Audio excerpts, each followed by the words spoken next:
Salut à tous et bienvenue sur Elric Studio Jeux de plateau. Je suis ravi de vous retrouver aujourd'hui pour une nouvelle partie de Architecte du Royaume de l'Ouest que nous allons flanquer de ces deux extensions, à savoir l'Âge des Artisans sorti en 2020 et le Temps des Merveilles sorti en 2021. J'ajouterai la présentation de la Big Box à l'occasion de la mise en place. On ne va pas s'attarder 2 heures là-dessus, mais ça vous permettra de voir comment est organisé le jeu à l'intérieur de ce petit rangement qui s'achète à part pour la modique somme de 16 euros, mais qui rend service, on le verra. La vidéo d'aujourd'hui va se diviser en deux temps. Le premier temps va être consacré à la mise en place, non pas du jeu, mais des extensions à partir d'une mise en place du jeu de base déjà effectué. Ensuite, nous nous lancerons dans une partie complète afin de découvrir ce qu'apportent les deux extensions au jeu de base.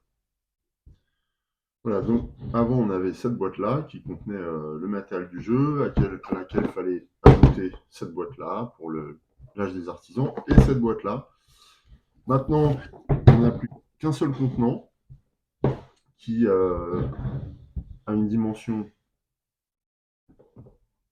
de boîte forcément plus grande, mais qui s'apparente quand même aux boîtes qu'on a l'habitude d'avoir sur nos étagères, hein, voilà, qui occupent toute la place là dans les étagères carrées que la plupart d'entre nous achetons pour ranger nos jeux. En termes d'épaisseur, elle est épaisse comme la boîte de base. C'est pas une big box comme on entend, par exemple, pour ceux qui ont acheté la big box pour The Dark Castle. Là, on a vraiment un truc très épais. Là, non, non, c'est une boîte qui est assez fine finalement et qui, on va le voir, suffit à contenir tout le matériel du jeu et de ses extensions. Donc ça, c'est quelque chose que j'apprécie beaucoup. Alors, on va justement découvrir ça en faisant la mise en place. Initialement, je pensais ne pas mettre en place le jeu de base, mais finalement, grâce à la boîte, on va découvrir que ça se fait de manière très très fluide et très pratique. Donc, je vais faire une mise en place intégrale finalement. D'abord, ce qu'on peut remarquer, c'est que la boîte, la Big Box, contient absolument tous les éléments de jeu sans que ça dépasse d'un micron. Quoi. Il y a vraiment tout à l'intérieur, y compris les quatre livrets de règles, les deux livrets du jeu de base et les deux livrets de l'extension. Donc ça, on peut apprécier. En plus, elle offre un système de rangement qui est assez logique, qui nous invite à utiliser les éléments dans un ordre finalement assez propice à l'installation. Donc on va voir lesquels. Alors, on remarque tout de suite qu'il y a un emplacement pour les plateaux, pour les cartes, ici même pour les pièces, c'est-à-dire qu'on n'a plus besoin de les raquer dans un petit récipient pour les utiliser lors de la partie, on les laisse dans la boîte, c'est très pratique. Allez, on débute la mise en place comme on le ferait de manière ordinaire et on va voir que les extensions n'alourdissent pas tellement celle-ci finalement. Mais cela étant, c'est grâce au rangement qu'on achète à part, hein, qui coûte 16 euros. Alors d'abord le plateau de base, on le sort comme d'habitude. Sur le plateau de base, on va d'abord ajouter cet élément là que je viens de prendre dans la boîte, et qui est une tuile qui vient se poser sur la maison des corporations. Alors tuile double layer. Et pourquoi on vient poser une tuile sur la maison des corporations? C'est parce que celle-ci nous permettait de construire des bâtiments avant. Et désormais, cet emplacement nous permet non seulement de construire des bâtiments, mais également d'effectuer de nouvelles actions. Alors c'est une tuile fournie par l'âge des artisans. Et les actions sont fabriquer un outil ou fabriquer un ornement. On verra avec une petite mécanique particulière qui vient nous demander d'empiler un artisan sur un artisan qu'on aurait déjà placé dans la maison des corporations. Donc cette petite tuile est très suffisante, hein. Après, une fois qu'elle est posée sur le plateau, ça ne bouge plus. Et en plus, le double layer nous permet d'enchasser les ouvriers sans que ça ne bouge, donc c'est très bien. Par ailleurs, elle ajoute aussi une petite variante là, puisque au moment où on pose le troisième artisan de la ligne, eh bien, on va faire tourner l'offre des apprentis, hein, dans le marché des apprentis. Ensuite, l'âge des artisans toujours amène un livret de score. Moi, ça, c'est quelque chose que j'apprécie beaucoup parce que ça manquait dans les jeux de base. Et je ne suis pas fan de l'application qui est proposée par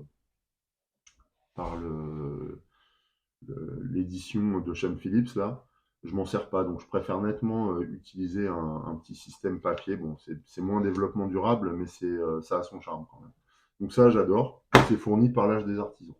Ensuite, on va récupérer les plateaux joueurs, hein, qui sont voilà, accessibles tout de suite. Alors, pour cette partie, on a le choix non plus entre 5 personnages joueurs pour les joueurs humains, puisque le jeu de base en a porté 5. Désormais, on en a 15. En fait, c'est-à-dire que les extensions apportent 10 personnages supplémentaires. Il faut savoir qu'il y a une prédominance quand même pour l'extension Le Temps des Merveilles qui en apporte à elle seule 8, alors que l'Âge des Artisans en apporte 2 supplémentaires uniquement. Mais bon, l'un dans l'autre, on se retrouve avec 15 personnages. Ils ont tous une face standard et tous une face asymétrique, ce qui rend bien sûr cet élément de jeu très intéressant, notamment quand on joue en multijoueur, même face aux joueurs ottomans, on va le voir, puisque elle aussi a bénéficié des améliorations au cours de la sortie des extensions. Alors moi, pour cette partie, alors je pourrais choisir n'importe lequel, hein, mais j'ai envie de jouer avec Louis. Louis étant l'un des descendants de Charlemagne, alors j'aimerais bien m'appesantir sur son histoire, mais je ferai ça plutôt en fin de vidéo, après la partie. Au début de la partie, il a 13 artisans en prison. Donc c'est quelqu'un qui m'apparaît un peu sans scrupule. Il a beaucoup d'argent. Il a une vertu assez basse, hein. Il a 2 en vertu. 2 en influence, ça c'est une nouvelle capacité, un nouveau paramètre à suivre apporté par l'extension Le Temps des Merveilles. Et puis il a un jeton d'or. En capacité spéciale, puisqu'on joue en mode asymétrique, il peut dépenser 2 pièces pour éviter de perdre un point d'influence quand c'est nécessaire. Et par ailleurs, ça c'est en plus, ce n'est pas une alternative, hein, ce n'est pas un slash entre les deux, il n'est jamais empêché de participer à la construction de la cathédrale malgré son niveau de vertu. S'il est à un niveau de vertu inférieur à 4, il peut quand même participer à la construction de la cathédrale, hein. C'est quelqu'un qui ne recule devant rien pour arriver à ses fins. Donc c'est ce qui m'intéresse assez. Alors, petit aparté, mais on reviendra là-dessus sans doute en fin de vidéo. Pourquoi j'ai pris Louis? Parce que je crois que c'est lui qui est à la tête d'un des 3 royaumes, et notamment celui qui se situe le plus sur la partie orientale du royaume franc, alors que Lothaire a la partie centrale et Charles a la partie occidentale du royaume laissé par Charlemagne et divisé en 3. Bon, après, on a des personnages apportés par les extensions, bien sûr, et qui peuvent avoir des capacités plus spécifiques aux mécaniques liées à ces extensions. Là, on voit par exemple Arnulf est quelqu'un qui va travailler davantage avec cette action, et cette action représente la princesse, on va y venir. Bon, voilà, mais il y a tout un tas de choix avec des capacités, des fonctionnements particuliers que je vous laisserai découvrir pour ceux que ça intéresse avec l'automa. Alors, initialement, le jeu de base proposait 2 automas, soit Constantine, soit Helena, qui est la version difficile de Constantine, hein, puisqu'elle elle apporte plus de points de victoire à chaque action. Euh, Cet automa, vous pouvez l'oublier, hein, totalement, puisque Le Temps des Merveilles apporte de nouveaux plateaux intelligence artificielle, bien plus performants, beaucoup plus aboutis et en même temps beaucoup plus fluides. Donc, ils sont beaucoup plus simples à gérer que Helena ou Constantine, dont le deck pouvait de temps en temps apporter quelques questionnements. Bien que moi, ça m'a pas dérangé, je trouve que c'était quand même assez fluide, mais là, on est vraiment sur quelque chose de très abouti, hein. Donc voilà. Et j'ai l'impression qu'il y a une gradation dans les différents IA, puisque en fait, chaque plateau a 2 phases différentes, donc propose 2 IA différentes. Ça veut dire que le Temps des Merveilles apporte 6 adversaires automatisés différents, supplémentaires. On peut quand même jouer, je pense, avec Helena et Constantine, mais c'est beaucoup moins intéressant, j'ai l'impression, et surtout beaucoup moins fluide. Voilà, mais je n'ai pas retesté, j'ai pas retesté ces adversaires avec les extensions. En tout cas, pour cette partie, on va utiliser un adversaire apporté par l'extension Le Temps des Merveilles, et puis on va prendre celui-ci, euh, qui, à ses côtés, s'est attaché les services de l'illusionniste, là, qui a l'air complètement illuminé, donc j'aime bien ce personnage. Puis j'ai l'impression que c'est un des automas les plus simples C'est l'impression que ça m'a donné pour en avoir testé 2 ou 3. Maintenant, je ne peux pas vous le garantir, hein. Ça, c'est à vous de faire votre expérience. Mais j'ai l'impression qu'il est quand même plus facile à contourner ou à neutraliser que d'autres adversaires plus délicats. Donc, pour l'IA, je vais simplement poser son plateau ici. Par souci d'esthétisme et d'aspect visuel, je vais choisir un personnage comme adversaire et je vais utiliser un de ces plateaux personnages qu'on utilise normalement pour le plateau genre. Voilà, notre adversaire sera Arnulf. J'avais envie de jouer contre lui. Et voilà, ce qui va constituer un espèce d'écran comme ça, qui va bien compléter, je trouve, le plateau IA. Voilà, sans nous gêner, donc c'est très bien. On poursuit en récupérant ce plateau, toujours apporté par le Temps des Merveilles, et qui va venir se positionner à droite du plateau du jeu de base. Ce plateau amène de nouveaux emplacements de cartes, ce qu'on va découvrir tout de suite en allant chercher justement les différents decks de cartes dans la boîte. Alors, ce qu'on peut remarquer maintenant, c'est que la boîte est bien structurée, nous permet de disposer tous les jetons joueurs, nous permet aussi, on va le voir, de ranger les merveilles, nous permet d'ajouter cette petite Z de jeu qu'on va venir adjoindre au plateau joueur, etc. Donc c'est quand même très bien organisé. Et ce que j'apprécie particulièrement, c'est que désormais, on n'a plus besoin de raquer les différentes ressources dans des petits contenants à part, les petites coupelles que j'utilise d'habitude, par exemple. Et on les laisse dans la boîte et puis on vient les récupérer directement pendant la partie, ce qui va raccourcir en plus le temps de mise en place. Alors je vais tout de suite récupérer cette petite tête de jeu. Alors, vous voyez qu'il y en a désormais 6 parce que grâce à l'âge des artisans, eh bien, on peut jouer à 6 désormais à architecte. Alors nous, on utilise les faces asymétriques, donc le fond noir. On se rend compte aussi donc qu'elle vient compléter le plateau joueur, qu'elle comporte une zone qui remplace les cartes que l'on retrouve très facilement dans la boîte aussi. Les cartes qui nous permettent de gérer les ressources quand on en a beaucoup. Donc ces cartes-là, en fait, elles ne servent plus à rien. On peut les sortir et les ranger définitivement dans une boîte qu'on n'utilise plus parce que elles ne vont plus du tout être utilisées puisqu'on va directement poser les ressources là dont on dispose en 5 exemplaires et plus. Quand on en a 10, on met 2 ressources. Quand on en a 15, on met 3 ressources. Et puis voilà, ça fait la blague, ça n'encombre pas. Et en plus, on évite de les oublier en ayant quelque chose qui est proche du plateau joueur, alors que ça pouvait se balader. Des fois, on ne savait pas trop le mettre. Enfin, c'était assez peu structuré finalement. Là, voilà, c'est carré, c'est à côté de notre plateau. C'est vraiment très pratique et très visuel. J'apprécie beaucoup. De plus, ce mini ajout là comporte un aide-mémoire qui concerne notamment l'artisan et son fonctionnement et les capacités qu'il nous apporte. Donc ça, on verra après. Il nous apporte aussi un aide-mémoire quant à la comptabilisation des points qui concerne les outils et les ornements, qui là aussi nous intéressera plus en fin de partie. Les autres aides de jeu sont mises de côté puisque là, on joue en solo. On continue la mise en place maintenant par les cartes. Alors, on a toujours les cartes plans. Alors, ce qui est remarquable à propos des cartes plans, c'est que les extensions amènent à peu près 50% de cartes en plus. C'est-à-dire qu'on avait à peu près ça dans le jeu de base. On double. Voilà. On double et on voit d'ailleurs les différences de teintes. Alors, évidemment, j'ai mélangé, mais il y a beaucoup plus de variété. Faut savoir aussi que lorsqu'on achète la boîte, à l'intérieur, donc, comme je vous le disais, il y a quelques cartes, et parmi elles, alors on en a quelques-unes, tiens, par exemple celui-ci, on a les vignobles. Alors on voit le symbole là, de la Big Box. Donc ça, c'est une carte apportée par la Big Box, par exemple.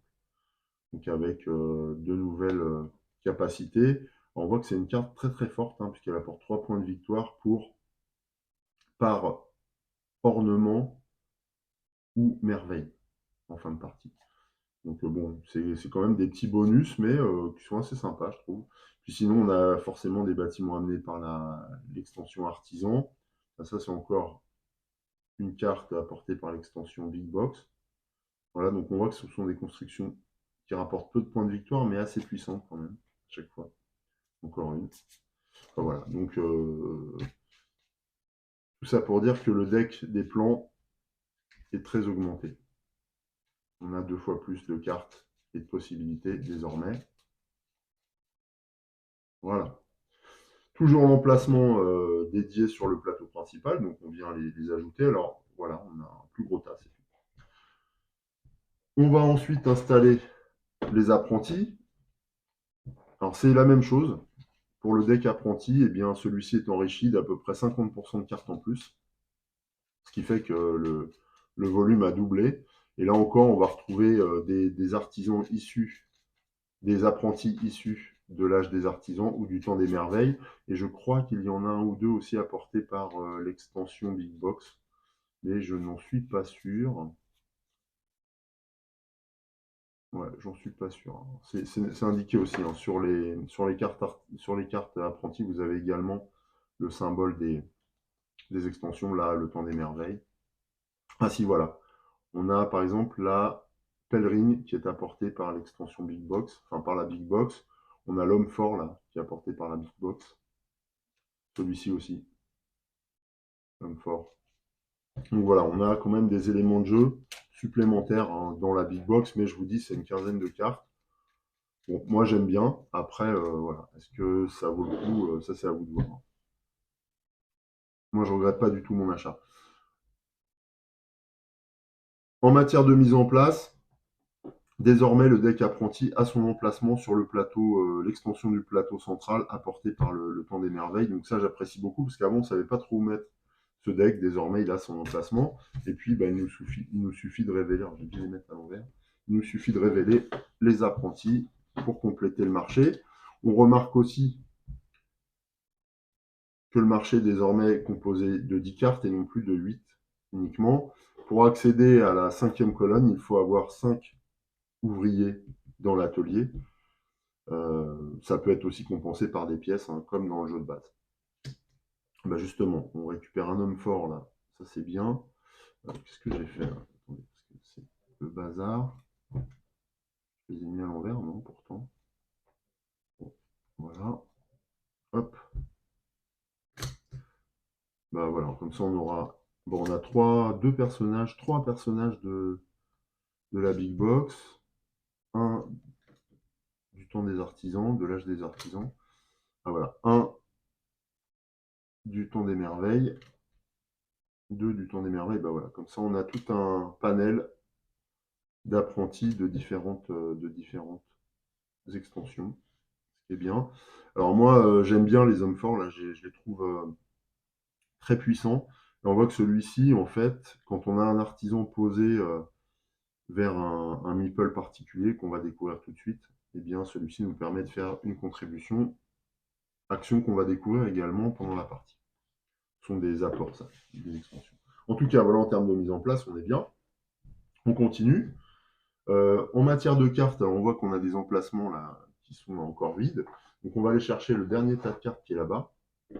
Mais en fait, c'est un tas de cartes qui est composite puisqu'il y a plusieurs types de cartes à l'intérieur. Alors d'abord, on a ces cartes-là, cartes également apportées par le temps des merveilles, qui sont des cartes contribution et qui vont à la fois permettre de faciliter la construction des merveilles, on verra comment, qui ont une influence sur le marché noir et qui permettent également, sur leur autre face, de faire fonctionner deux nouveaux éléments de jeu indépendants de la volonté des joueurs, qui sont ces deux personnages, à savoir le profiteur et la princesse, qui viennent apporter de nouvelles mécaniques et de nouvelles capacités, mais qui fonctionnent de manière autonome, hein, comme l'automa.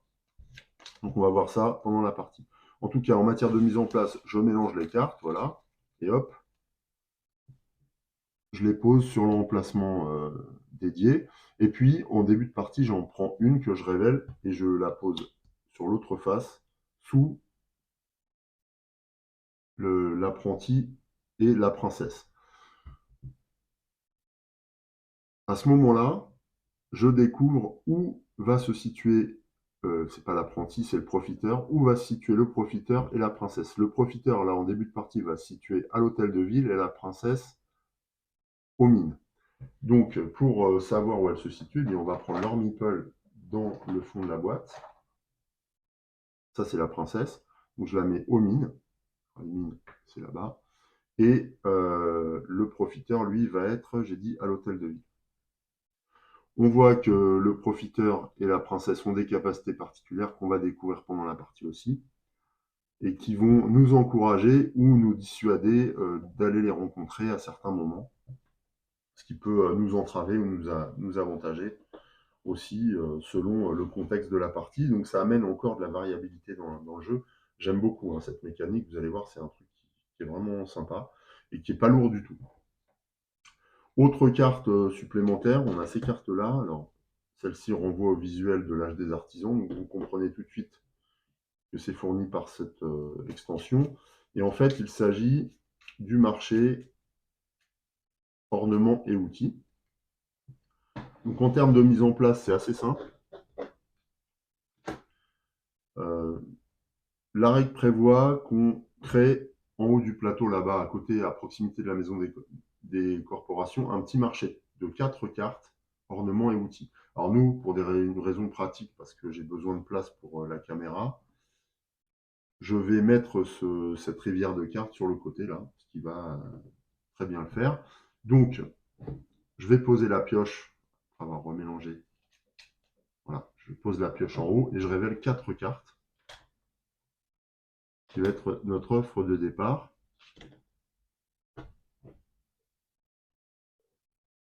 Ornements et outils. Les ornements sont symbolisés par le bandeau jaune en haut des cartes et les outils sont symbolisés par le bandeau rouge en bas de la carte. On verra après comment ça fonctionne, tout ça. Mais tout ça, on fera pendant la partie. C'est pas la peine de s'encombrer la tête avec des règles avant de démarrer. Ensuite, en termes de cartes, de grandes cartes, on verra qu'il y a des petites cartes aussi. On a cette carte-là, qui est une carte unique, mais qui en fait vient se poser sur l'emplacement central du marché noir et qui en modifie la composition. On voit que là, le marché noir nous permettait de récupérer soit un apprenti, soit une offre de plan parmi 5 cartes piochées. Et bien désormais, on peut récupérer au marché noir un outil. Donc on vient poser cette carte. Alors, on se dit, ouais, cette modification, elle n'est pas terrible, c'est une carte et tout, c'est pas génial en termes d'installation. Mais en fait, vous allez voir que cette carte ne bouge pas du tout, qu'on a même tendance à l'oublier, parce qu'elle est bloquée par les petites cartes marché qui viennent autour. Donc finalement, c'est une modification qui est très confortable. Alors que moi, j'avais un a priori assez négatif quand je l'ai découvert en ouvrant la boîte. Et finalement, c'est très très bien. En tout cas, de mon point de vue. Voilà, vous ferez votre propre idée là encore, mais voilà, je ne peux pas m'empêcher de vous faire ma petite remarque. Donc c'est dit. On continue la mise en place, alors toujours par des cartes de grande taille, grande taille relativement au jeu. Alors on a 2 aides de jeu en mode solo, mais pour le mode solo, mais qui vont être assez peu utilisées. On peut les garder quand même. Et on a aussi une aide de jeu quand on utilise l'IA à 2 joueurs. C'est-à-dire qu'on peut jouer à 2 joueurs humains et ajouter un robot. Donc ça, c'est assez sympa. Mais là, ça ne va pas être utile pour cette partie. Par contre, on ne peut pas jouer à deux IA. En tout cas, je n'ai pas essayé. Il faudrait que j'essaye peut-être. Mais je ne pense pas que ce soit possible. Encore que. Mais ça, ce serait du fan-made en fait. Ensuite, qu'est-ce qu'on a d'autre comme carte? Alors, il en reste pas mal. On a ces cartes-là. Alors, ces cartes-là, en fait, ce sont les cartes qui vont composer le deck de Arnulf, donc de l'automa. Ce deck est toujours composé de cartes planification future et de cartes planification de base, marron. D'accord? Futur, c'est noir. Marron, c'est de base et noir, c'est futur. Donc, on sépare les deux en début de partie. Il ne faut pas qu'il y ait de mélange.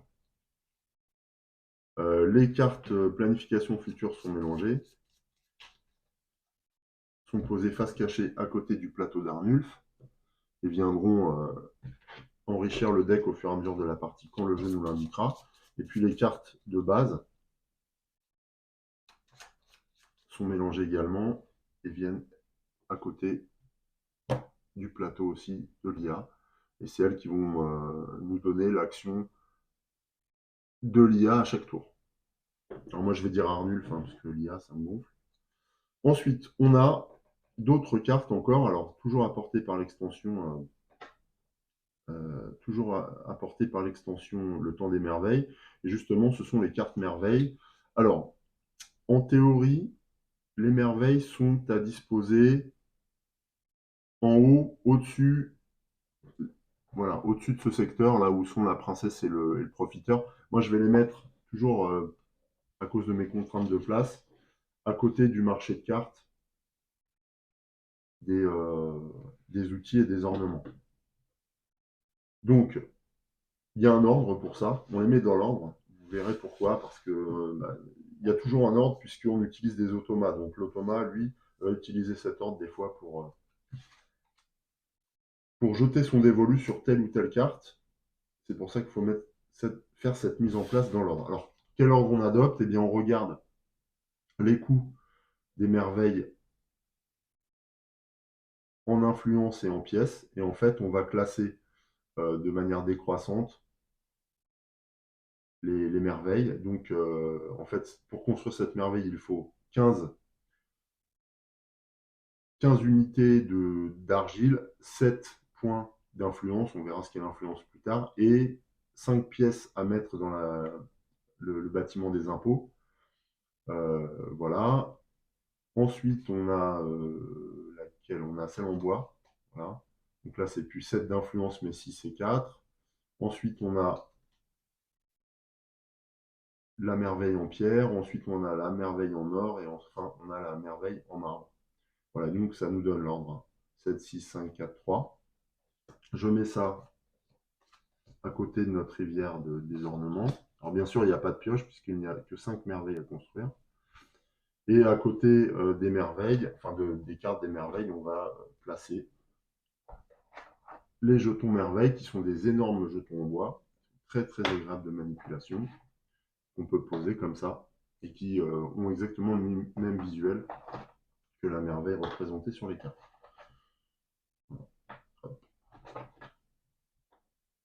Alors les merveilles représentent des bâtiments et sont gérées comme tels. Il faut le savoir, dans la règle, il est dit à toute fin utile, voilà, on vous précise que les merveilles sont des bâtiments.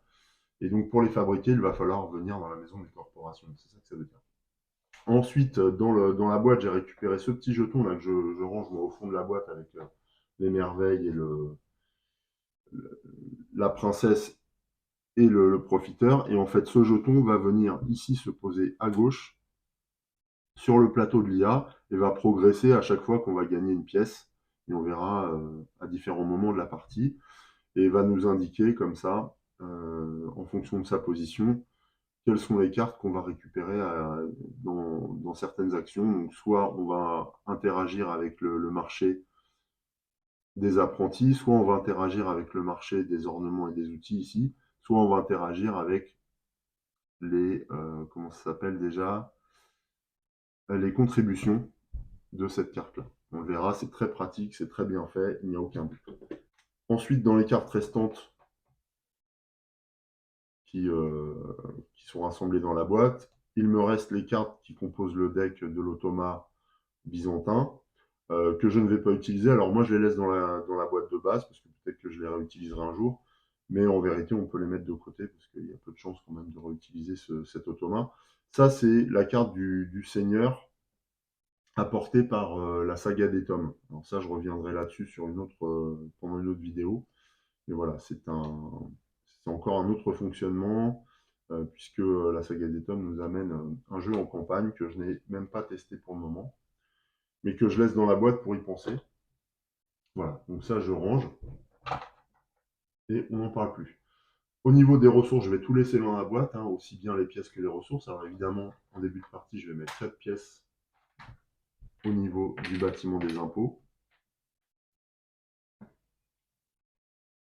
Voilà. Ce qu'il nous reste à mettre en place maintenant, ce sont les petites cartes qu'on a récupérées dans la boîte aussi à cet emplacement. Il y a un emplacement. Alors je les rassemble toutes au même endroit. Alors voilà, là j'ai pris les cartes récompenses. Alors initialement, dans le jeu de base, je crois qu'il y avait une dizaine de cartes récompenses ou une douzaine, et puis on en sélectionnait 7 qu'on venait poser sur leur emplacement ici. Désormais, avec les extensions, déjà on a beaucoup plus de cartes. Hein. Les extensions, et c'est le temps des merveilles, nous apportent à peu près une douzaine de cartes supplémentaires. On ajoute ces cartes à celles du jeu de base, on mélange, et on n'en sélectionne plus du tout maintenant. En fait, on les laisse sous forme d'un mini-deck que l'on vient poser à côté de la cathédrale. Et en fait, on sert de toutes les cartes maintenant. D'ailleurs, ce que je n'ai pas précisé aussi, c'est qu'initialement, dans le jeu de base, on écartait 4 cartes du deck des bâtiments. C'était le marché de l'argent, le marché du bois, le marché de la pierre. Et bien, désormais, on remet tout dans le deck et tout est utilisé. Il n'y a plus du tout de matériel qui est laissé de côté quand on joue en solo. Donc ça aussi, on peut apprécier. Voilà, c'était un petit aparté auquel je pense maintenant. Au niveau des petites cartes, on a toujours les petites cartes de marché noir. Donc pareil. Alors il y en a une ou deux apportées par les extensions, mais pas tellement. Enfin, quelques-unes quand même, mais voilà, c'est pas énorme comme apport. Et donc on vient mettre ça de manière classique hein, sur le côté, sur l'emplacement de gauche du marché noir. Là, il n'y a rien de spécial. Les cartes d'aide, toujours à mettre non loin du plateau, puisqu'elles seront récupérées par les joueurs pendant la partie. Voilà, on a terminé la mise en place, puisque toutes les ressources sont à portée de main dans la boîte. Il nous reste simplement à sortir les jetons joueurs. Alors, avec les extensions, on a des nouveautés. Déjà, on a un 6e joueur, donc on a des jetons orange. Avant, on avait les 5 autres couleurs. Donc là, je vais les utiliser pour Arnulf. Moi, je le fasse jouer en rouge. Non, il va jouer en orange, tiens. Donc voilà. Et parmi ces jetons, on retrouve toujours donc, les ouvriers, qui sont des meeples assez classiques. On retrouve les petites bannières au nombre de 3, puisqu'il nous faut une bannière supplémentaire pour suivre cette échelle et qui s'appelle l'échelle d'influence, qui est une nouvelle ressource et en même temps une nouvelle, représente de nouvelles capacités pour chaque joueur. Et enfin, on a ce gros meeple là, qui est beaucoup plus gros qu'un artisan normal, qu'un ouvrier normal, et qui est, lui, le meeple artisan. Et celui-ci, donc, nous apporte de nouvelles capacités, comme indiqué sur l'aide de jeu qu'on a adjoint à notre plateau joueur humain. Donc, de manière assez résumée, en fait, l'artisan vaut comme un ouvrier normal, d'accord? Sauf que lorsqu'on l'utilise la première fois sur un emplacement, il vaut non pas un ouvrier, mais 2 ouvriers. Et en plus, quand il y a un coût en vertu, il nous permet de ne pas dépenser un point de vertu. Par exemple, si je pose mon artisan au bâtiment des impôts, il vaudra 2 ouvriers, mais ce qui n'a pas d'impact au bâtiment des impôts. En revanche, il va me permettre d'économiser 1 en vertu. Donc je ne descendrai mon jeton que de 1 en vertu. Si je le pose au marché noir, c'est pareil, je ne dépenserai pas de vertu. Donc ça, c'est intéressant, puisqu'il m'amène d'autres capacités, d'autres leviers comme ça pour optimiser mes actions, mais fait aussi l'objet de choix de la part du joueur, donc ça c'est bien. Sinon, voilà, sinon c'est la même chose, mais c'est pareil, on verra de manière un peu détaillée comment fonctionne l'artisan pendant la partie. En termes de mise en place, hormis le fait que je vais poser l'ensemble de nos ouvriers sur le plateau de Louis, je vais tout de suite placer 13 de ces ouvriers dans la prison. Voilà, c'est ce qui est prévu maintenant. Le plus difficile, c'est de sortir les ouvriers de la boîte, parce qu'ils sont tout au fond. Donc 13.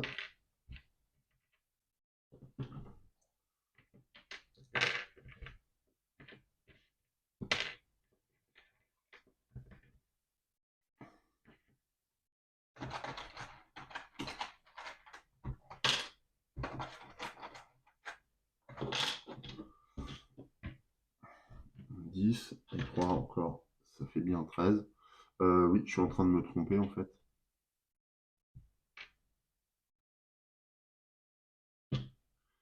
Alors combien là? 10 et 3, 13. Je pose le jeton, donc le jeton bannière à côté.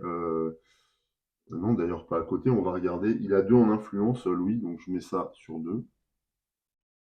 Je mets un jeton bannière à proximité de la cathédrale, et je mets un jeton bannière sur 2 en vertu, voilà, comme nous l'indique sa carte.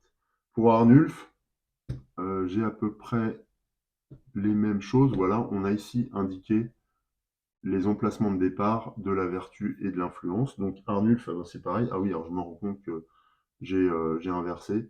Donc je vais faire ça hors caméra, mais Arnulf aura 2 en influence, 4 en vertu. Voilà. Et par contre, l'Ottoman n'a pas de pièces, n'a pas de ressources de départ, alors que Louis, lui, a 11 pièces. Ça, je vais les prendre par contre. 11 pièces au départ.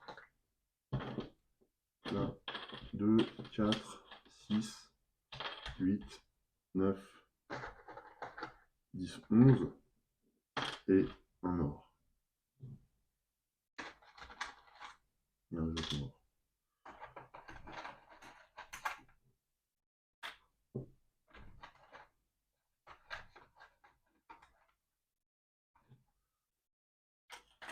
Voilà. Donc là, on est prêt. On n'a plus qu'à se jeter dans la partie. Je vais simplement inverser, hein. Je vais redonner les jetons orange à Arnulf, prendre les jetons verts. Je vais remettre en place les différentes bannières au bon endroit et puis on pourra démarrer. Bien, j'ai inversé les jetons orange, je les ai rendus à Arnulf et j'ai récupéré les jetons verts, ce qui veut dire que Louis a désormais ses ouvriers, ses 13 ouvriers en prison. Et c'est à nous de jouer. Alors au début de la partie, il y a une petite phase de marché, en fait, où on va pouvoir récupérer 5 cartes bâtiments. Donc je les prends tout de suite. Alors, je ne sais plus si j'ai remélangé ou pas. Voilà, bon, ça je le ferai pas à chaque fois, mais voilà, comme ça permet de redémarrer proprement. Donc et parmi ces 5 cartes, je vais pouvoir en conserver 3. Alors, bon, je vais regarder ça de mon côté, rapidement. Ouh, 16, c'est énorme. 16, il faut beaucoup de ressources, mais par contre, ça rapporte énormément, et ça rapporte aussi des dettes. Ah oui. Alors, en même temps, par rapport à Louis, ça peut être intéressant, hein, parce que Louis va jouer beaucoup sur les constructions, je pense. Donc, ouais, je serais assez tenté quand même. Après, je vais regarder ça un petit peu hors caméra pour faire mon choix, histoire de gagner du temps. Donc voilà pour les bâtiments, je vais en garder 3. Et puis, je vais aussi récupérer. Alors, ce que je vais faire, je pense que je vais prendre l'homme fort. Pourquoi je vais le prendre sans trop réfléchir? Donc, simplement parce que lui m'apporte une double capacité là d'apprenti. Hein, on a déjà le côté menuisier et le côté pas quoi, orfèvre. Donc ça c'est intéressant, d'autant plus que j'ai pas mal besoin de ces capacités sur les différents bâtiments que je peux conserver. Donc voilà. Donc je prends l'homme fort et puis je remplace tout de suite l'homme fort par un autre apprenti. Alors, je suis pas certain de mon coup, mais je vais quand même appliquer cette règle de sélectionner un apprenti à l'automa. Ça veut dire que, bien sûr, le automa, lui, Arnulf, ne récupère pas d'apprenti supplémentaire, il a que l'illusionniste à son service. Mais quand il doit gagner un apprenti, et c'est le cas en début de partie, comme n'importe quel joueur, je pense hein, en tout cas, eh bien celui-ci gagne 2 pièces. Or, il ne remporte pas de pièces non plus, on remplace chaque pièce par le déplacement de son jeton vert de un cran vers la droite. Donc 2 pièces, ça veut dire 2 déplacements du jeton vert. Voilà. Et désormais, son jeton de ressources est sur l'emplacement central. Ok. On passe maintenant au premier tour de jeu. Allez, premier tour de jeu, entre-temps j'ai choisi mes bâtiments. Donc, je vais écarter le pilori et la salle forte. En fait, hein, je vais conserver la chambre des projets, je vais conserver l'arche et le château fort. En première action, alors forcément, je pense que je vais aller libérer mes ouvriers, parce que c'est assez risqué, ou alors je vais d'abord au marché noir. Ouais, parce que le marché noir, en fait, c'est l'action de prédilection d'Arnulf, et bah, c'est une action très très forte pour lui, puisqu'en plus ça ne lui enlève pas de vertu. Donc, bien, quand on perd de la vertu, on perd des points de victoire. Donc, si je le laisse faire à chaque fois sur le- la partie la plus forte, je risque quand même de le payer très cher en fin de partie. Donc, j'ai bien envie de lui couper l'herbe sous le pied de ce point de vue-là. D'autant que j'ai beaucoup de pièces et que je peux utiliser mon artisan éventuellement pour ne pas payer de vertu. Alors, à moins que j'ai un moyen pour ne pas payer de vertu dans les apprentis. Non, pas vraiment. Par contre, là, la pèlerine aussi m'intéresse, mais ça, je verrai ça plus tard. Ok, donc ce qu'on va faire, je crois que, en effet, Louis va déclencher, mais il ne va pas utiliser son artisan. Il va déclencher sa première action pour aller au marché noir et récupérer deux. Alors, c'est deux marbres, une pierre et un bois. En échange du paiement de 3 pièces, normalement, et de une vertu. Une vertu, ouais, c'est ça. Sauf que, si je regarde la position de mon jeton de vertu, je vais payer une pièce en moins, en fait. Ah non, non, non, je dis une bêtise parce que là, c'est 3 pièces. C'est pas des pièces rouges, donc c'est 3 pièces à la réserve. Donc je vais devoir payer 3 pièces et je vais devoir payer une vertu supplémentaire. Après, ça va pouvoir me servir dans d'autres conditions. Donc voilà, donc je me débarrasse de ces 3 pièces et j'ai bien effectué mon action de marché noir pour ce premier tour de jeu. C'est tout de suite à Arnulf de jouer, donc on va découvrir ce qu'il fait. Alors, comment fonctionnent ces cartes? Eh bien, il y a deux actions. La première action est conditionnée à cette situation-là qui est donnée par la case rouge. Alors là, en l'occurrence, il faut que Arnulf, pour faire une action corps de garde, ait au moins 2 artisans en prison. Ce n'est pas le cas. Il n'a aucun artisan en prison, donc il ne va pas faire cette action. Il va passer, voilà, au marché noir, donc j'ai bien fait. Là, Arnulf va effectuer son action marché noir, mais pas son action marché noir spécialisée, mais cette action-là, marché noir, hein, c'est pas une action spécialisée, c'est une action marché noir simple, ce qui veut dire qu'il va perdre de la vertu alors que là, il n'en perd pas. Donc là, il ne faut pas confondre action spécialisée et action proprement dite. Donc là, il effectue ça, donc il perd en vertu, et il gagne, sachant qu'il va être obligé de poser un de ses ouvriers sur le deuxième emplacement, et il gagne un jeton marbre et 2 pièces. Donc c'est un petit peu moins fort, ça va être la défausse, un petit peu moins fort que l'emplacement que j'ai réussi à récupérer.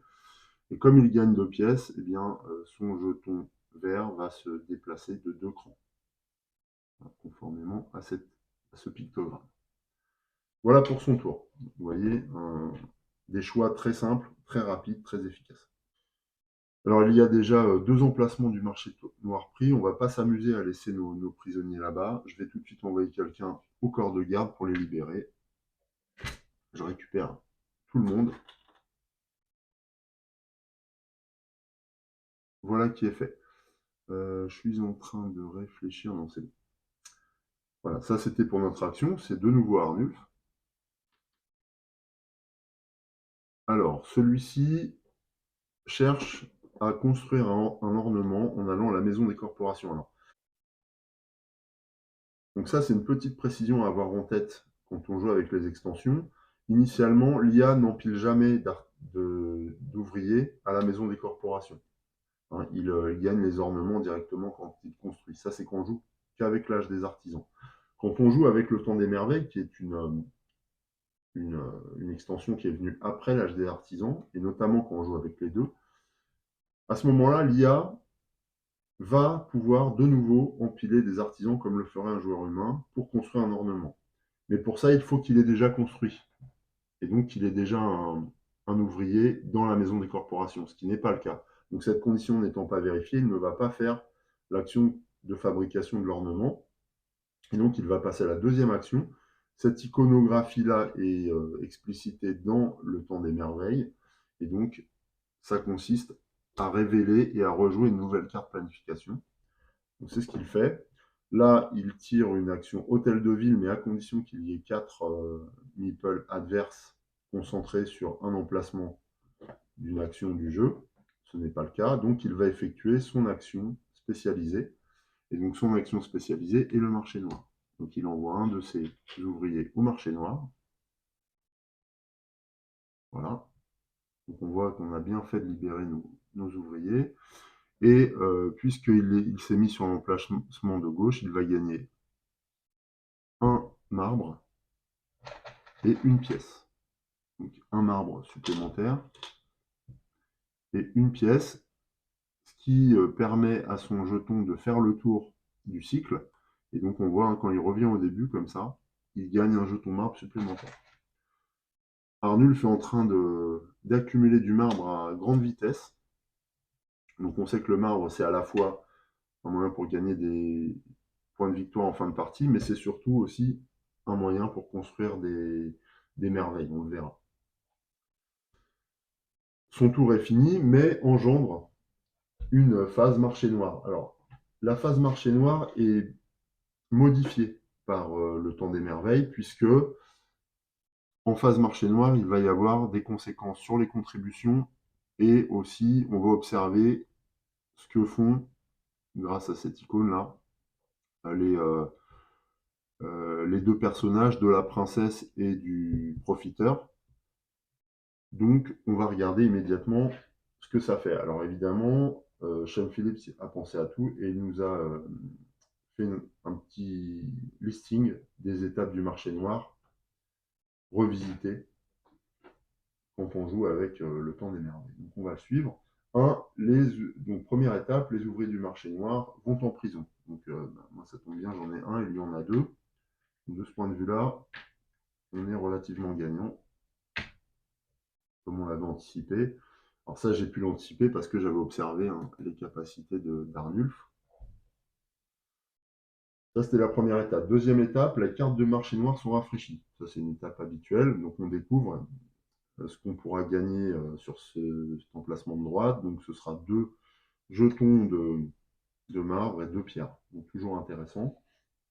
Ensuite, les apprentis aristocrates et gamins de rue sont résolus quand on les possède. Moi, je ne possède ni aristocrate ni gamin, donc on ne les résout pas. Étape suivante, les conséquences du profiteur sont résolues. Alors, les conséquences du profiteur se réalisent quand il y a des ouvriers, des joueurs, au même endroit que le profiteur.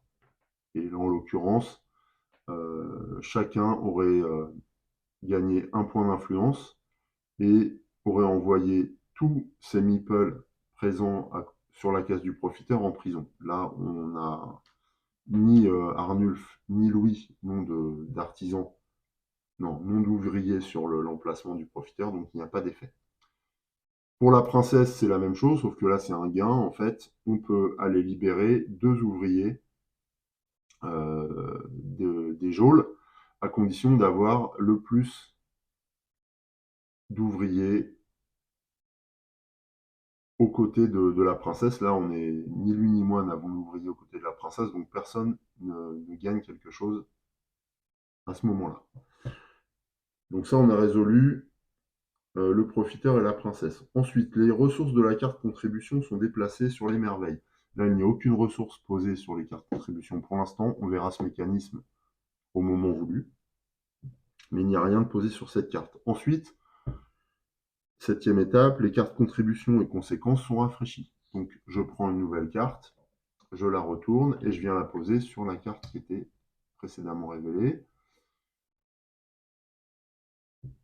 Du coup, ça entraîne la huitième étape, à savoir déplacer le profiteur sur la carrière, donc il passe de l'hôtel de ville à la carrière, ici, et la princesse des mines à la forêt. Voilà, donc ils changent de place, hein, comme ils en ont envie. Et bien sûr, les conséquences, elles aussi ont changé en fonction de la proximité qu'on a avec tel ou tel personnage en fin de partie. On verra aussi que pendant les actions, il y a un impact, hein, en fonction de la présence ou non du profiteur et de la princesse à l'endroit où le joueur fait son action. Mais là, ce n'est pas le cas pour le moment. Enfin, les apprentis concernés sont résolus. Voilà, on n'a pas d'apprenti qui est concerné par le marché noir. Tous les joueurs qui ont 3 ouvriers au plus perdent un point de vertu. 3 ouvriers au plus en prison. Ce n'est pas le cas pour Arnulf, ce n'est pas le cas pour nous. Donc on ne perd pas de vertu. Et le joueur qui a le plus d'ouvriers en prison prend une dette. Donc là, c'est Arnulf qui va prendre une dette. Je ne suis pas sûr que ça le dérange, mais en tout cas, c'est lui qui risque de perdre 2 points de victoire s'il ne s'en occupe pas. Voilà comment se déroule une phase marché noir quand on joue avec les extensions. Donc il y a quelques étapes en plus, mais grosso modo, c'est assez proche de ce qu'on avait dans le jeu de base. Ça enrichit juste le jeu avec les mécaniques ayant attrait au profiteur et à la princesse. Bien, nouveau tour. Alors j'aimerais bien aller construire un étage de la cathédrale pour ne pas me faire coiffer au poteau par Arnulf.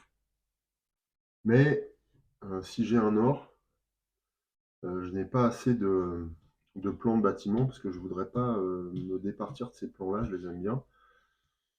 Donc je vais aller chercher un plan d'abord, en espérant que Arnulf ne me coiffe pas au poteau, bien sûr. Alors, on est là.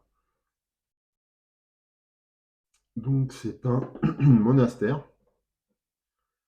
Euh, voilà, donc il est assez peu il est assez peu rentable de le construire pour un point ouais, en plus pour un point de marbre, c'est assez cher. Par contre, ça rapporte de la vertu, mais c'est pas indispensable. Et après, ça me rapporterait aussi euh, un point d'influence par étage de cathédrale construite. Donc ouais, je peux tout à fait m'en départir. Je vais le mettre dans mes réserves de plans, mais pour l'instant, voilà, il va être plutôt destiné à être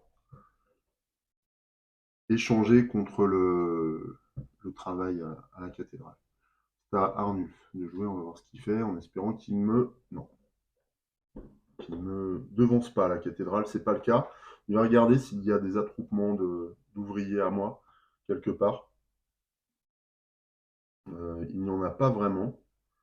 Donc il ne va pas faire l'hôtel de ville, hein. Il faut qu'il y ait 3 ouvriers à un endroit, c'est pas le cas. Donc il va plutôt faire une action atelier d'orfèvre. Il va chercher des fonds, ce qui lui permet de gagner 2 pièces. Donc ce jeton va avancer de 2, simplement. Voilà, c'est de nouveau à moi. Eh bien, on va suivre notre idée. Donc j'ai un plan et un d'or.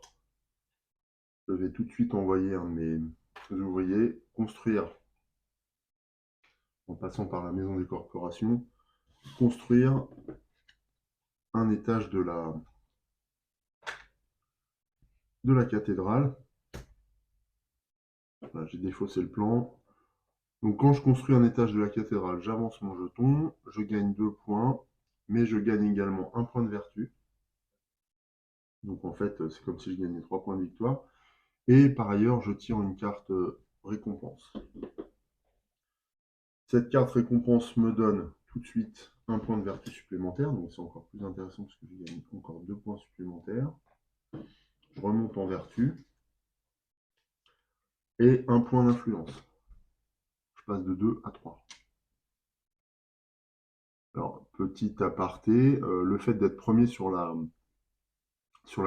file d'influence en fin de partie rapporte 4 jetons d'or, donc 4 points de victoire. L'influence permet aussi d'être échangé contre de la vertu ou des pièces manquantes.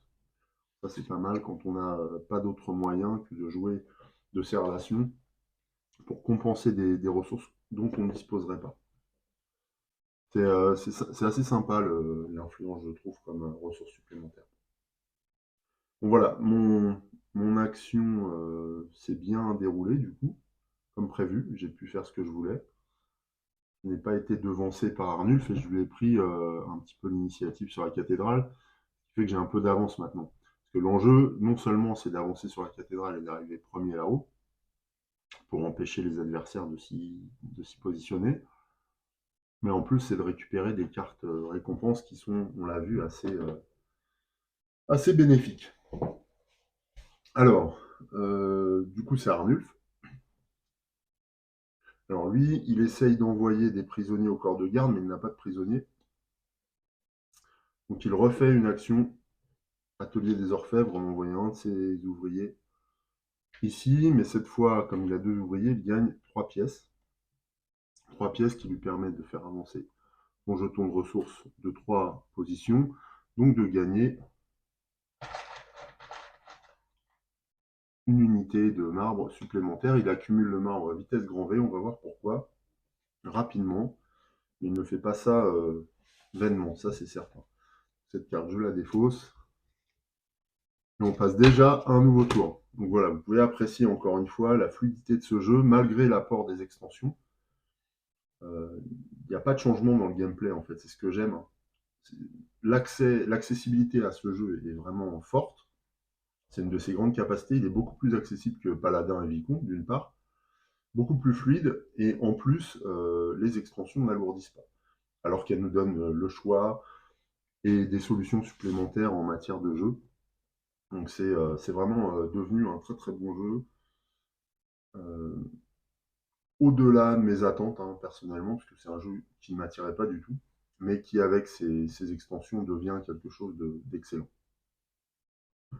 Donc c'est à moi de jouer, au-delà de cette palabre. Alors, c'est à moi de jouer, et j'irai bien chercher des ressources. Alors, pourquoi je regarde l'homme fort? C'est parce que celui-ci me permet d'utiliser mon artisan auprès du profiteur pour gagner la possibilité lors du même tour, de faire une contribution pour les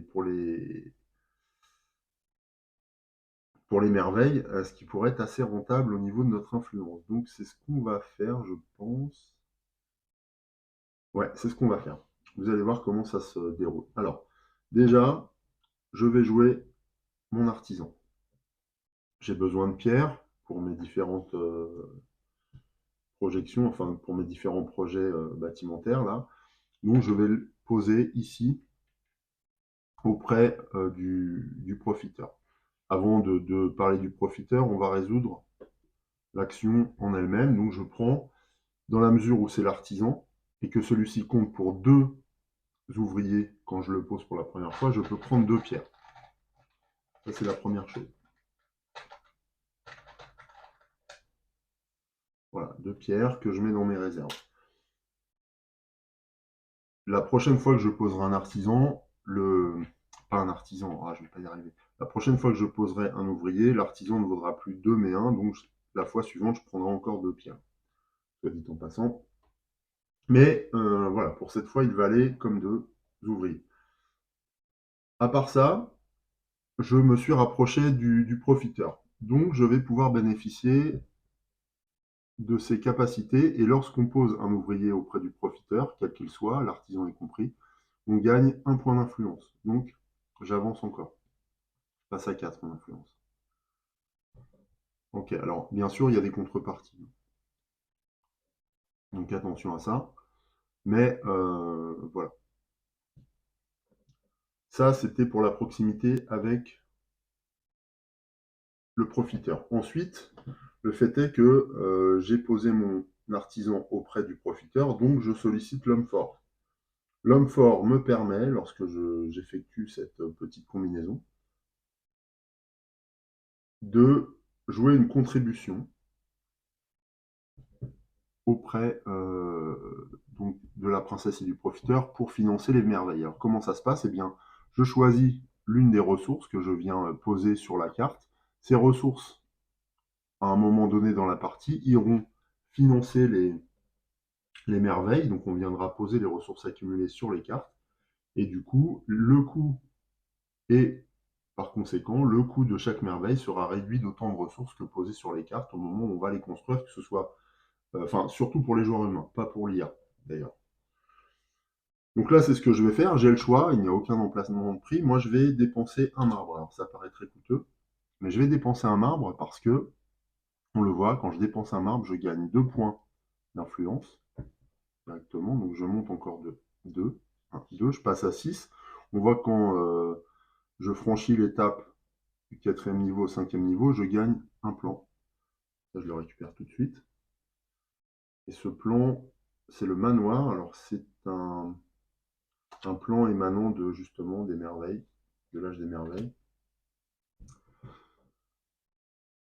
Donc je gagne ça, et en plus il y a un autre gain supplémentaire conséquent, c'est une carte récompense que je vais tirer immédiatement. Alors cette carte récompense me permet de gagner un point d'influence. Vous voyez, ce sont des gains importants. Donc un point de vertu plutôt, enfin, un point d'influence c'est violet. Donc j'ai gagné un point de vertu, et je peux également récupérer un outil gratuitement ou un apprenti gratuitement. Alors un outil, ça pourrait être assez puissant de mettre un outil sur mon homme fort. Il est certain que je vais l'utiliser encore dans la partie, puisqu'il est utilisable à différents endroits. Donc je vais certainement faire ça. Donc là, je vais récupérer un outil. En plus, ça nous permet de voir le fonctionnement de l'âge des artisans. Donc un outil récupérable gratuitement, alors que normalement, ça coûte le fait de poser un ouvrier sur la maison de corporation et donc de l'immobiliser. Donc là, c'est vraiment très rentable. Et qu'est-ce que je vais prendre comme outil?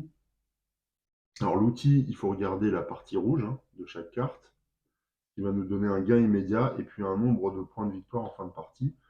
Je pense que l'outil... que je prends de l'influence encore? Ouais, ça me donnerait une avance confortable. En plus, ça me permettrait de payer éventuellement des... Ça me permet en plus de payer plus facilement une merveille. Donc ça peut être très intéressant, un outil. Donc je vais faire ça. Ou alors là, c'est un bois, là, c'est une argile. Et là, contre 2 pièges, je peux gagner une vertu. Bah, je sais pas trop. Donc j'hésite. Voilà, bon, je vais prendre celle-là. Elle me rapporte un point de victoire indéterminé. En fait, ça va dépendre du nombre de cartes que j'aurai en fin de partie. Et là, contre 2 pièges, je peux gagner un point de vertu supplémentaire, ce qui va me permettre de gagner 2 points de victoire. Donc c'est ce que je vais faire. Je dépense 2 pièces. Alors c'est 2 pièces qu'on met dans la réserve. Et donc je viens donner cet outil à notre homme fort. Alors il faut que je vérifie si cette capacité est utilisable, mais je crois qu'elle est utilisable à chaque tour. C'est un outil, donc je peux faire ça à chaque tour, une fois par tour.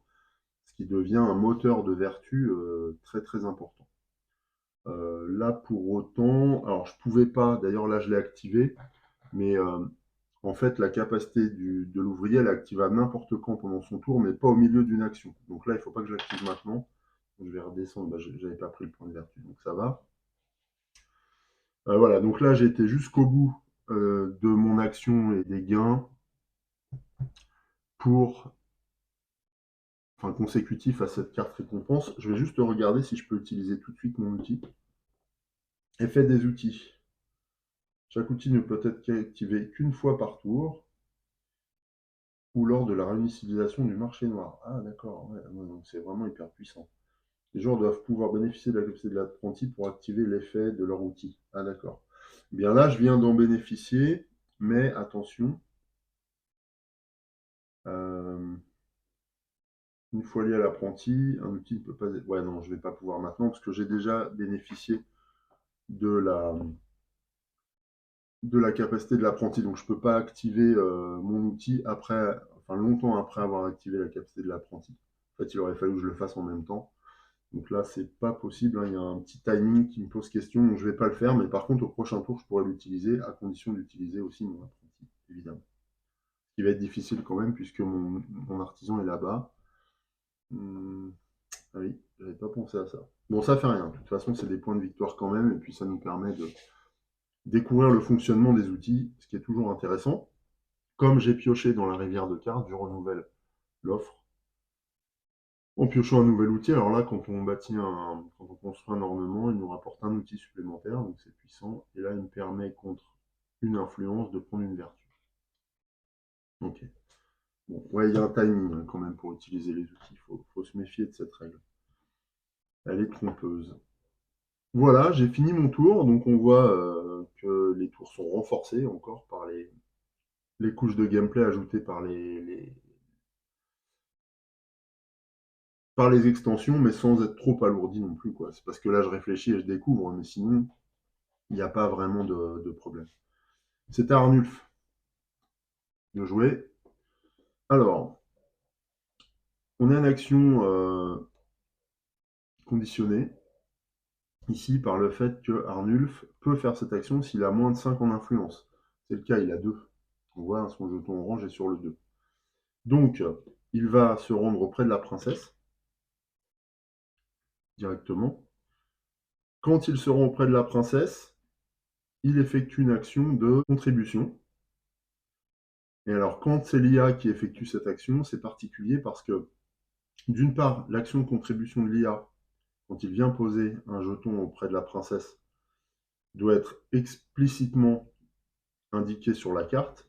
Et de plus, quand il reçoit l'ordre de faire cette action, il ne fait aucune autre action. C'est-à-dire qu'il ne va pas bénéficier de l'action de l'emplacement. Parce que là, c'est forêt, donc il n'aurait pas pris de bois. Mais si ça avait été hôtel de ville, il n'aurait pas fait une action de capture, par exemple. Donc ça, c'est important de le souligner. C'est aussi une petite précision qu'il faut connaître pour ne pas se fourvoyer à l'application de cet ordre. Donc là, il va simplement procéder à une contribution. Comment fait-il? Eh bien, il regarde la position de son jeton ressource, ce qui lui donne la nature de la contribution qu'il va faire. Donc là, c'est une contribution en argile.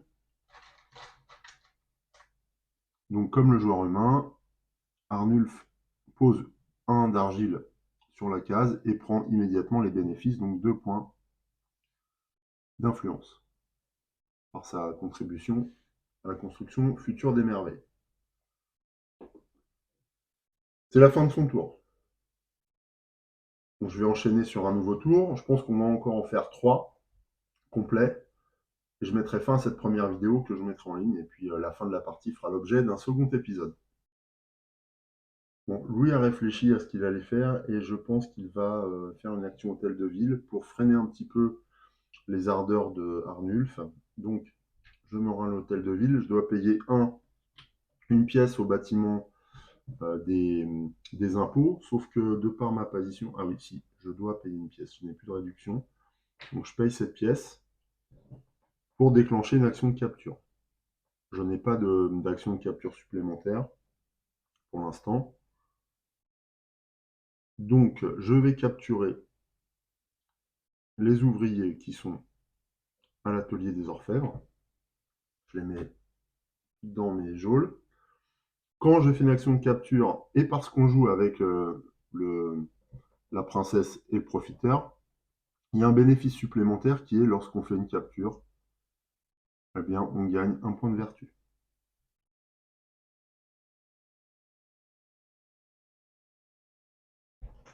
Donc, dans la mesure où là, je suis vers le profiteur, j'ai intérêt à optimiser mes actions pour compenser les pertes que je vais avoir ici. Tout simplement. C'est un peu ce qui a guidé mon choix là. Voilà. Du coup, c'est un tour qui est assez peu concret, mais de cette manière, je vais ralentir la progression d'Arnulf, hein, qui va chercher à accumuler des ressources pour gagner du marbre. Et c'est ce qui m'embête le plus, en fait.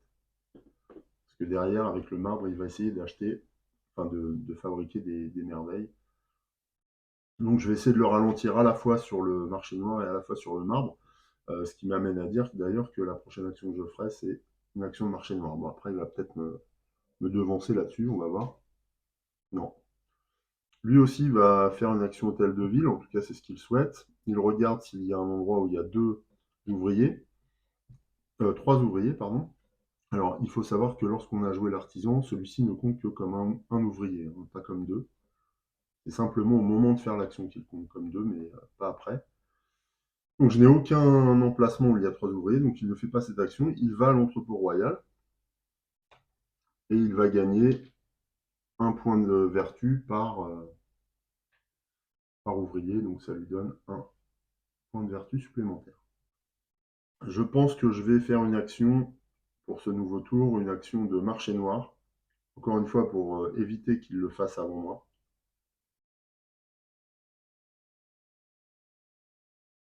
Donc j'envoie un de mes ouvriers au marché noir.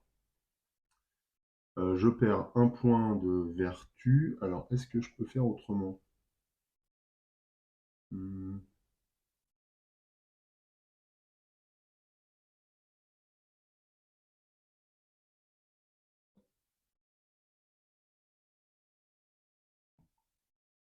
En tout cas, il va falloir que je paye 3 pièces, ça c'est sûr. Je les ai, hein. Pour l'instant, je les ai sans problème. À un moment donné, on se posera la question d'aller au bâtiment des impôts. Je perds un point de vertu, parce que c'est un ouvrier ordinaire. Et je gagne 2 marbres et 2 pierres. Ouais, je marche sur les plates-bandes de Arnulf parce que j'ai vraiment pas envie de le laisser faire de ce point de vue-là. Donc voilà, ça c'est mon action. On va voir ce qu'il fait maintenant. Hmm. Il veut aller à la maison des corporations pour soit bâtir une merveille, soit contribuer à la cathédrale, soit gagner du marbre. Dans tous les cas, c'est une bonne action pour lui.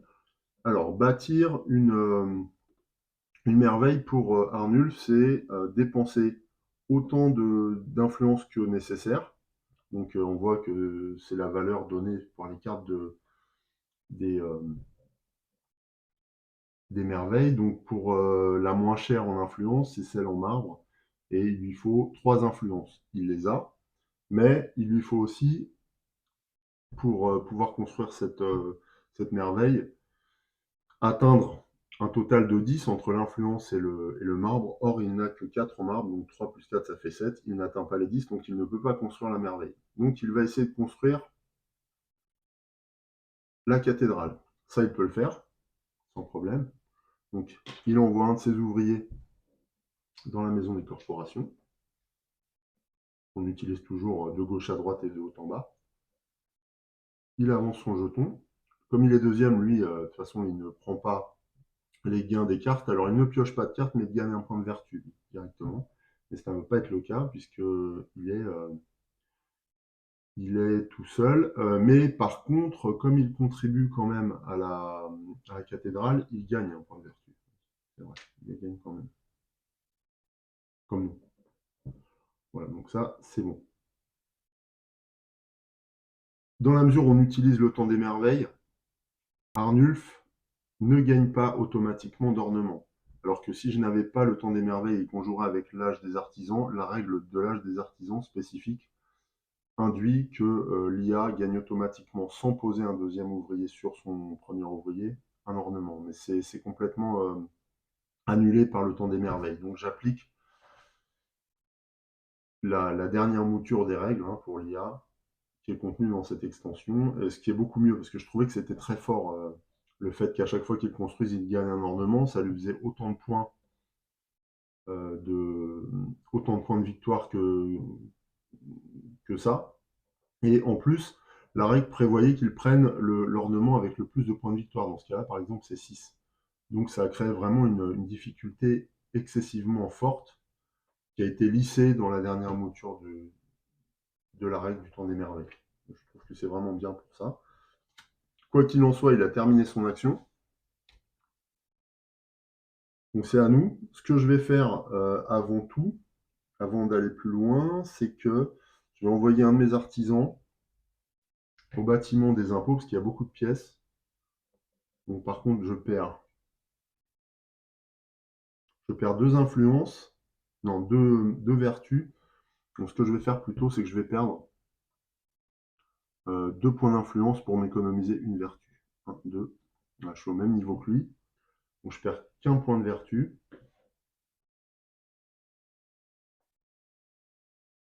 Et je peux récupérer du coup toutes les pièces qui sont dans le bâtiment des impôts. Ce qui évitera à Arnulf aussi de tenter le coup. Ce qui reconstitue aussi mes réserves par la même occasion. Voilà, donc j'ai fait une action encore bien riche. Je pense pas avoir oublié quelque chose. Non, ça a l'air d'aller. Donc c'est un nouveau tour d'Arnulf. Ça va être son avant-dernier tour. Après, je referai un tour complet et puis je mettrai fin à la vidéo. Alors cette fois, ils vont envoyer un de ses ouvriers à l'atelier. Alors lui, il ne fait pas comme nous, hein. Déjà, il va défausser 2 apprentis. Alors il défausse toujours les 2 apprentis de gauche. Voilà, je vais les remettre dans la boîte. Ouais. Et puis, alors je sais pas s'il est indiqué de les sortir de la partie, mais bon, ça revient au même. Si jamais on n'en a plus, on renouvellera le deck, mais pour le moment, on en a plein. Donc ensuite, on fait glisser, hein, ça c'est comme dans le jeu de base, on fait glisser tous les apprentis restants et on révèle de nouveaux apprentis. Celui-là me plaît bien, là. Avec l'artisan vers la princesse pour gagner un ornement, c'est assez énorme. Donc il me le faut, il est assez cher, hein, parce qu'il faut 5 ouvriers, ou dépenser pas mal de pièces, mais j'en ai plein là des pièces, donc ça me plaît bien. Ouais, ça me plaît beaucoup ça. Il n'y a pas de limite dans la possession d'apprentis, si ce n'est la limite normale de 6 apprentis. Je vois aussi qu'en plus, l'homme fort là a deux capacités d'apprentis, ce qui me permettrait de bien compléter ce que j'ai pour construire des bâtiments à la suite de ça. Donc je pense que ma prochaine action, ça va être justement de recruter.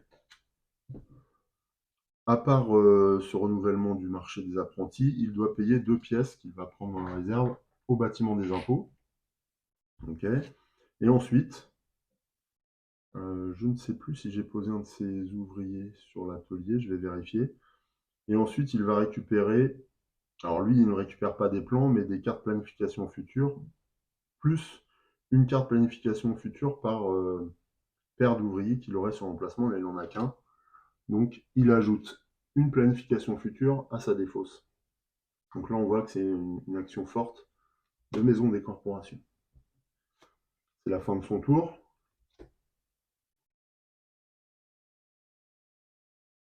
Et donc ça va être à nous, une nouvelle fois, je vais simplement vérifier que j'ai bien posé un ouvrier sur l'atelier, et puis je vous retrouve tout de suite. Ouais, donc c'est bon. Arnulf avait bien envoyé un de ses ouvriers à l'atelier, pas de problème. Donc j'entame le dernier tour de cet épisode, et puis on fera déjà une petite conclusion intermédiaire. Alors, est-ce que je recrute finalement mon homme fort ou pas? Je pense que oui, hein, parce que c'est vraiment le plus fort, et puis ça me donnera une alternative. En plus, je peux faire cette action à chaque renouvellement de marché. C'est-à-dire que si mon artisan... je vais relire ça. Ça doit être dans homme fort. Je pense que je vais trouver la réponse dans des merveilles, non. Dans là, voilà, dans le livret de règles de l'âge d'or, de l'âge des artisans. Quand on a son artisan près de la princesse, on peut récupérer un ornement, mais à chaque renouvellement de marché. Ah, d'accord. Ouais, c'est pas mal quand même. Puis de toute façon, il y a ces 2 capacités-là d'apprenti qui m'intéressent. Alors, il va me coûter assez cher, mais je vais faire ça. Ouais. C'est un petit peu la maxime de Louis qui considère que la fin justifie les moyens. Donc, j'envoie un ouvrier à l'atelier. Je vais payer 4 pièces, mais dans la mesure où je suis au niveau 3 de la vertu, je vais payer une pièce rouge de moins. Donc, je paye une pièce seulement au bâtiment des impôts et deux pièces dans la réserve. Par ailleurs, pour avoir accès à la cinquième colonne et donc à cet artisan, enfin, je verse des bakchiches à tout ce monde-là. Mais j'ai deux artisans ici, deux ouvriers ici. Donc les deux premiers, je les connais, il n'y a pas de problème, j'ai pas besoin de leur verser quoi que ce soit. Par contre, les autres, je vais leur verser un denier chacun pour pouvoir récupérer cet homme fort. Et donc désormais, j'ai toutes les capacités des apprentis, ce qui m'arrange bien pour construire des bâtiments. Et en plus, de bénéficier de cet effet à chaque renouvellement de marché. Bien, c'est la fin de mon tour. On va procéder à une nouvelle action pour Arnulf. Alors, celui-ci veut capturer des ouvriers à moi, mais je n'en ai pas 4 dans le village, au même endroit, donc il ne veut pas le faire. Donc il va se tourner vers l'entrepôt royal et envoyer un de ses artisans là-bas. Alors c'est intéressant pour lui puisqu'il a deux artisans, donc il va progresser de 2 crans au niveau de la vertu, ce qui l'amène à 7, et ce qui met fin à son tour. Donc c'est maintenant que j'arrête ce premier épisode, donc je reprendrai bien sûr la partie et on la terminera dans un second épisode qui sera plus rapide de démarrage puisque j'aurai plus la mise en place. Donc petite conclusion intermédiaire, ça fait 3 fois que je la recommence parce que je parle trop. Non, j'ai deux impressions qui me viennent lorsque je joue à Architecte avec ces deux extensions. C'est que la première, c'est que je m'amuse toujours beaucoup, malgré l'adjonction de pas mal de mécaniques, la complexification du jeu. Quelque part, on le voit déjà sur le plateau, hein, il se densifie, les actions entraînent d'autres conséquences à chaque fois. Donc bon, voilà, faut un peu plus réfléchir, mais le jeu reste dynamique et on s'amuse toujours autant. Euh, Moi, ce qui m'amuse beaucoup, c'est de me demander ce que va faire Arnulf, alors que parce que le jeu amène une nouvelle dimension un peu plus, avec un peu plus de profondeur, j'ai prévu un certain nombre d'actions, mais ça peut être complètement remis en question par l'action que fait Arnulf. Donc c'est vrai que c'est pas une tension, mais en tout cas, il y a euh, une espèce d'attention permanente là, à avoir et à observer ce que va faire l'IA. L'IA qui est excellente, hein, qui est amenée par le temps des merveilles, comme je le disais, et qui change totalement le jeu en solo par rapport au jeu de base. Donc pour ceux qui jouent en solo, je vous recommande vraiment le temps des merveilles. Je crois que elle coûte 20 balles, là, l'extension 20 ou 22, je ne sais plus. Mais quoi qu'il en soit, elle donne une autre. Elle enrichit considérablement le jeu en solitaire. Ça, c'est évident. Voilà, le deuxième aspect, c'est que l'utilisation des deux extensions amène le jeu vers l'univers des jeux experts. Alors, on n'est pas dans le jeu expert pure souche. Voilà, on n'est pas sur un jeu PAX, par exemple, ou on n'est pas sur Anachronie. Mais il y a de ça quand même. C'est-à-dire que on est sur un jeu qui est un petit peu moins instinctif que le jeu de base, bien que on peut garder cette approche. C'est-à-dire que si on n'a pas envie de se prendre la tête parce qu'on joue en semaine après le boulot et qu'on n'a pas trop envie de réfléchir et un petit peu jouer au fil de l'eau, on peut. Voilà, on sera sûrement moins efficace et puis on va compenser avec l'expérience qu'on a du jeu, mais bon, on va pas jouer comme on jouerait un jeu expert pur et on se prendra pas la tête sur les règles ni sur l'IA, donc ça c'est vraiment très intéressant. Mais par contre, si on veut commencer à réfléchir un peu plus, à choisir des options un peu plus calculatoires, on peut commencer à prévoir des options avec un plan A, un plan B, un plan C, si jamais l'IA venait à contrecarrer nos plans lorsqu'on tire une carte et qu'il fait une action qui vient nous gêner. Et donc, bon, voilà, quoi, c'est un jeu qui devient expert, mais sans les lourdeurs du jeu expert. Et ça, c'est vraiment chouette de mon point de vue. Bon, je vais m'arrêter là. On se retrouve très vite pour la suite de la partie. Donc, il y aura beaucoup moins de blabla. Je vais aussi accélérer à chaque tour de jeu, puisque là, on a vu quand même l'essentiel des règles. Après, ce sera peut-être sur des points de règles ponctuels qu'on s'apesantira, notamment qu'on va acheter nos premières merveilles ou qu'on va utiliser plus précisément les ornements qu'on n'a pas encore sollicités. Peut-être au moment de la bascule ici, lors d'un marché noir. Ah ben non, encore, on l'a fait, donc même pas. Et voilà, grosso modo, on va quand même aller beaucoup plus vite et on va voir que le jeu garde toute sa fraîcheur et tout son dynamisme, malgré ce très fort enrichissement proposé par ces deux extensions. En attendant de vous retrouver, je vous dis à très bientôt. Portez-vous bien, je vous embrasse. Salut!